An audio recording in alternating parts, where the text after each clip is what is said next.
नमस्कार दोस्तों, मैं एस के चौधरी एक बार फिर से आप तमाम शिक्षक अभ्यर्थियों को नमस्कार, आदाब और दिल से प्रणाम करता हूं। साथियों, आज बहुत बड़ा अपडेट लेकर हम आप तमाम शिक्षक अभ्यर्थियों के बीच उपस्थित है। साथियों, हम आपको बता दें कि इन दिनों बिहार में बिहार शिक्षक भर्ती की प्रक्रिया चल रही है, लेकिन इस भर्ती की प्रक्रिया में बिहार सरकार के साथ साथ बीपीएससी ने कर दिया है शिक्षक अभ्यर्थियों का जिंदगी बर्बाद। इन मुद्दों पर हम विस्तार पूर्वक चर्चा करेंगे आज के वीडियो में दोस्तों। इससे पहले जो भी नए हो और हमारे इस चैनल को देख रहे हो, वो कृपया मेरे चैनल को सब्सक्राइब कर ले, क्योंकि मैं जो ही बताता हूँ अपने विश्लेषण के आधार पर बिल्कुल सही और सटीक बताता हूँ। साथियों, आप सभी जान ले कि आज के तारीख में सुप्रीम कोर्ट में NIOS की सुनवाई चल रही थी और सुनवाई के बीच के दौरान ही चारों तरफ यह खबर चल उठी कि आखिर NIOS वालों ने केस जीत ली है। परंतु कुछ ही घंटों बाद ये खबर चारों तरफ आग की तरह फैल गई कि NIOS, जितने भी NIOS से संबंधित अभ्यर्थी है, अब वे शिक्षक भर्ती से बाहर हो गए हैं।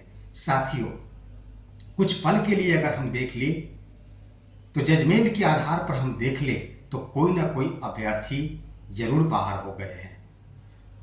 वो कोई और नहीं साथियों, हम आपको बता दिए कि वो अभ्यर्थी कहीं और के नहीं, उत्तराखंड और नैनीताल के अभ्यर्थी। वहां के हाई कोर्ट के आदेश को ही सुप्रीम कोर्ट ने अभी रोक लगाई है और रद्द की है साथियों।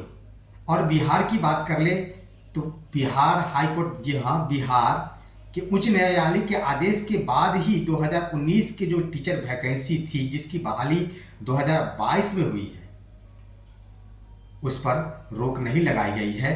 उस पर जजमेंट नहीं आई है कि उस पर रोक लगाया जा रहा है।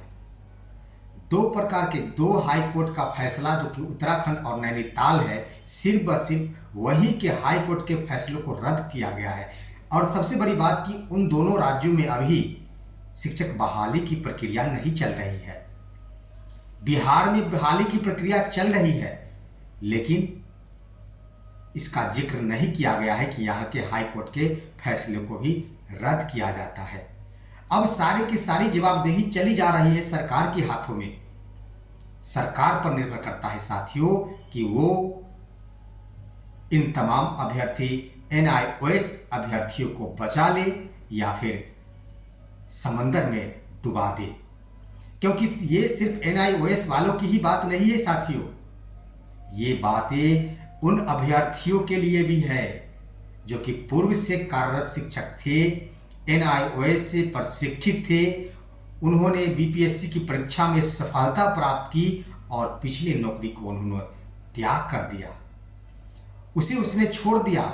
आखिर BPSC TRE 1 पर अगर ये फैसला लागू होती है तो उन सारे के सारे अभ्यर्थियों, उन सारे के सारे पूर्व के नियोजित शिक्षकों का क्या होगा? ये सोचने वाली बहुत गंभीर समस्या है। मैं आपको बता दूं कि बिहार सरकार अगर चाहती तो ये बचा सकती थी। बिहार के अभ्यर्थियों के साथ साथ पूरे देश के जितने भी NIOS के अभ्यर्थी है उसे बचा सकती थी और फैसला आने से पहले उसे बहाल कर सकती थी। आखिर सेकंड मेरिट लिस्ट या थर्ड मेरिट लिस्ट में इतनी देर क्यों की गई, इसका जवाब कौन देगा? आखिर इतने सारे अभ्यर्थियों के जिंदगी के साथ क्यों खेली सरकार, इसका जवाब कौन देगा? इससे पहले भी आप जान ले कि बीएड के अभ्यर्थियों के साथ भी यही हुआ। जब सरकार जान रही थी कि बीएड वालों को मान्यता नहीं मिलेगा 1 to 5 में, तो उन्होंने इसका एग्जाम क्यों लिया उन अभ्यर्थियों का, और अंत में रिजल्ट देने के समय उन सारे अभ्यर्थियों के आंखों पर पानी फेर दिया और उन्हें से निराश कर दिया। आखिर इसका जवाब कौन देगा? क्यों राजनीतिक खेल खेल रही है बिहार सरकार और BPSC? सबसे बड़ी बात, चुनौती का सवाल ये बन चुका है कि बिहार के नौजवानों के साथ इतनी बड़ी धोखाधड़ी नहीं चल सकती। स्पष्ट ये दिशा निर्देश किया गया है साथियों, दिया गया है कि जजमेंट की तारीख के बाद कोई भी बहाली नहीं होगी NIOS अभ्यर्थियों का, जो कि डीएलएड है, 18 माह का कोर्स प्राप्त किए हैं उन्होंने। 18 माह के कोर्स के उपरांत सर्टिफिकेट प्राप्त किए हैं। जजमेंट की बात है तो इससे पहले अभी समय था साथियों, आज तक सेकंड मेरिट लिस्ट नहीं जारी की गई। सरकार चाहती तो सेकंड मेरिट लिस्ट जारी करके इन तमाम अभ्यर्थियों को आज तक योगदान करवा लेती। लेकिन सवाल तो ये खड़ा उठ रहा है कि टीआरई 1 में जितने भी एनआईओएस के बहाल हो गए उनका क्या होगा। 80 से 100 किलोमीटर दूर उन अभ्यर्थियों को फेंक दिया गया है, आज वो नौकरी कर रहे हैं। क्या टीआरई 1 पर भी इसका प्रभाव पड़ेगा? सरकार के हाथों में है, लेकिन मैं आपको स्पष्ट कर दूं कि अगर ये तो निश्चित है कि टीआरई 1 पर इसका कोई प्रभाव नहीं पड़ेगा, क्योंकि अभ्यर्थियों की जिंदगी का सवाल है। और इसके अलावे भी यह स्पष्ट है कि जजमेंट की तारीख से उसके बाद भी पटना हाईकोर्ट का हवाले नहीं दिया गया है, तो इसका मतलब है कि टीआरई 1 पर कोई भी प्रभाव नहीं पड़ेगा। और जब टीआरई 1 पर कोई प्रभाव नहीं पड़ेगा तो अभी जो भी बहाल होने जा रहे हैं, सेकेंड मेरिट लिस्ट का जो भी अभ्यर्थी इंतजार करने जा रहे हैं, उन सभी पर भी कोई अब प्रभाव नहीं पड़ेगा। और क्योंकि वो सभी टीआरई 1 के अभ्यर्थी हैं और उनकी भी रिजल्ट जारी कर उन्हें भी नियुक्ति पत्र प्रदान किया जा सकता है, बिहार सरकार चाहेगी तब। लेकिन साथियों, स्पष्ट ये नजर आ रहा है कि बिहार सरकार नहीं चाहती कि ज़्यादा से ज़्यादा बहाली हो बिहार में। वो सिर्फ दिखाना चाह रही है कि आखिर हमने इतने शिक्षकों को बहाल कर दिया, क्यों नहीं योगदान कर रहे हैं बिहार में शिक्षक के पद पर अभ्यर्थी। आखिर 38,000 कहाँ चले गए अभ्यर्थी? नहीं करेंगे योगदान दोस्तों। शिक्षक अभ्यर्थी शिक्षक के पद पर नहीं करेंगे योगदान, जो रवैया है शिक्षा विभाग की। आज की तारीख में सारे विद्यालयों के समय सीमा 9 से 5 कर दी गई है अध्ययन अध्यापन का कार्य दोस्तों।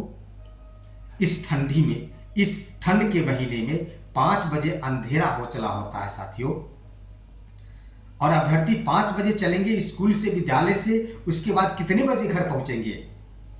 किसी को 60 किलोमीटर, किसी को 80 किलोमीटर दूर विद्यालय फेंका गया है। बहुत से अभ्यर्थी है अभी ठीक ढंग से सेटलमेंट नहीं हुए हैं, इन्होंने आवास नहीं लिया है और विद्यालय का कार्य कर रहे हैं, अध्यापन का कार्य कर रहे हैं। तो दिन प्रतिदिन आप यही कह रहे हैं और समय सीमा बढ़ा रहे हैं। दूसरी बड़ी बात कि सभी शिक्षकों की छुट्टी घटाकर 20 दिन कर दी गई। आखिर क्यों? 9 से 5 तमाम शिक्षक विद्यालय का कार्य करेंगे, उसके बाद छुट्टी सालाना 20।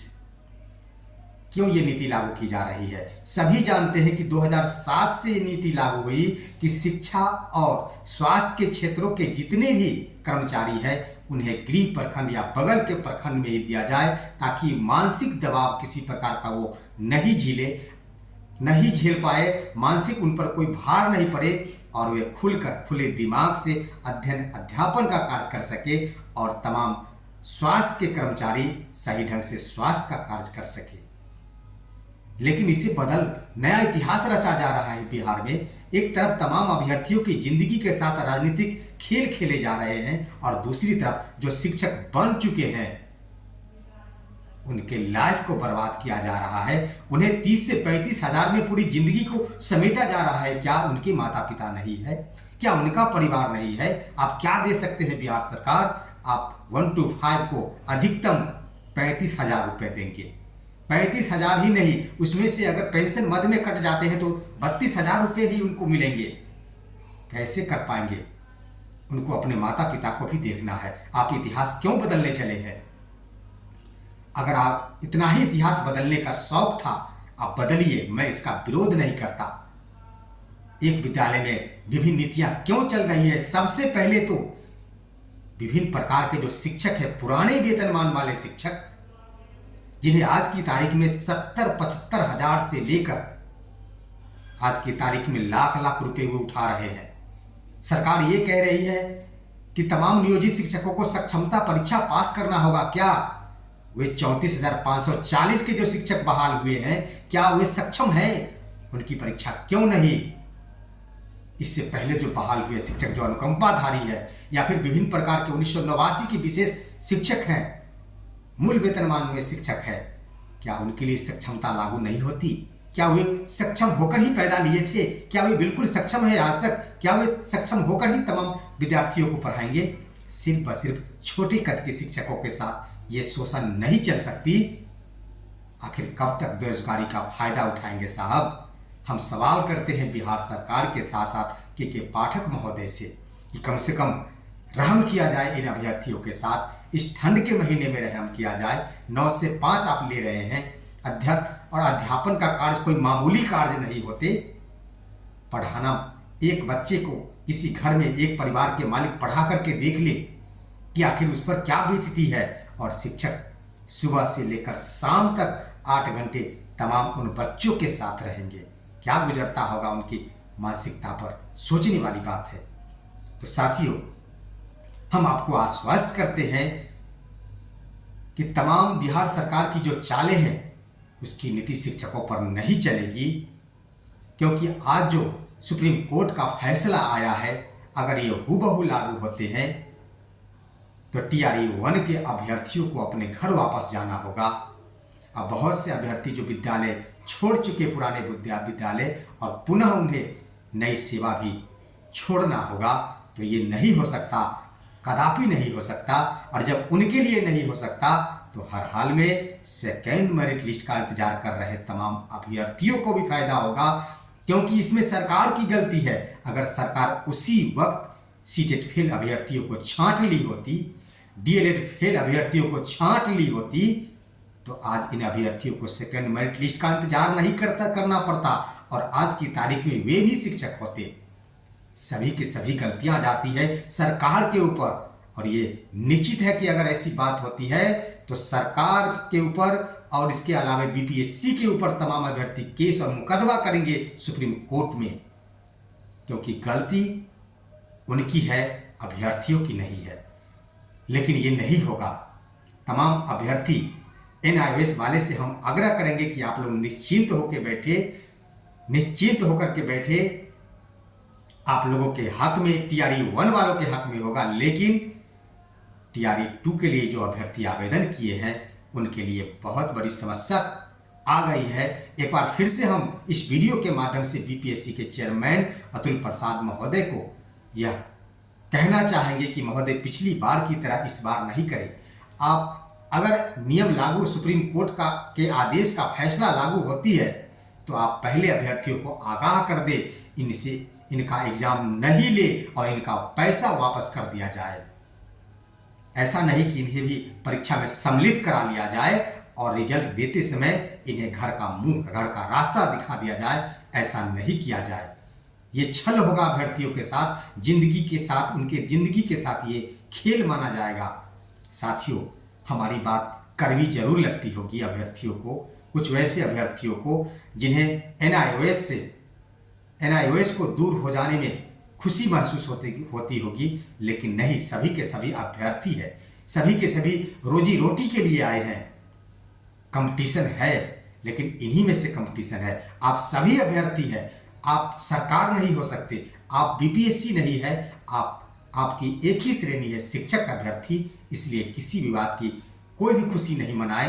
हर अभ्यर्थियों को मौका मिले, हर अभ्यर्थियों को नौकरी मिले, हम यही आशा और गुजारिश करते हैं आप तमाम अभ्यर्थियों से। साथियों, एक और बड़ी बात बता दूं कि सेकेंड मेरिट लिस्ट के लिए सरकार और भी विलंब करती जा रही है। आज एक पत्र निकाला गया है शिक्षा विभाग की ओर से। एक तो ढूंढने से अभ्यर्थी नहीं मिल रहे बिहार में शिक्षक बनने के लिए, और जहां 30 तारीख तक डेट दिया गया था, 30 नवंबर तक विद्यालय योगदान की तिथि निर्धारित की गई थी, अब तिथि निर्धारित कर दी गई है 7 दिसंबर तक। सीधा साधा झोल, जी हाँ, सीधा, बिल्कुल सीधा रूप से सरकार की नीति खराब लग रही है, मंशा खराब लग रही है।